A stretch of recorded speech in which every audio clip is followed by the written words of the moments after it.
ទ្វារដែកធ្វើពីឈើទ្វារដែកធ្វើពីឈើមានប្រជាភាពដោយសារតែលក្ខណៈលេចធ្លោជាច្រើនដូចជាធន់ខ្ពស់ធន់នឹងភ្លើងល្អតម្លៃថោកជាងឈើពិតទម្ងន់ស្រាលការពារសម្លេងបានល្អអ៊ីសូឡង់កម្ដៅមិនជ្រាបទឹកច្រេះមានកំណត់និងការពារធូលីផ្សែងមានសុភនភាពខ្ពស់ការរចនាឈើคล้ายៗនិងគួរឲ្យចាប់អារម្មណ៍រឹងមាំ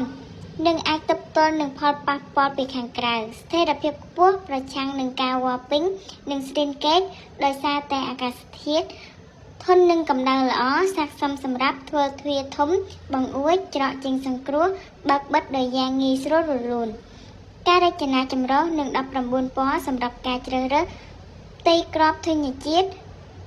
ឈើដែលមានគុណភាពខ្ពស់ធន់នឹងការកោសនិងប្រើប្រាស់បានយូរมันមានសារធាតុបង្កគ្រោះថ្នាក់ដល់សុខភាពនិងបរិស្ថានតាក់ទងខ្សែកណ្ដជាបន្តសម្រាប់ការគ្រប់គ្រងឆាប់ៗនេះ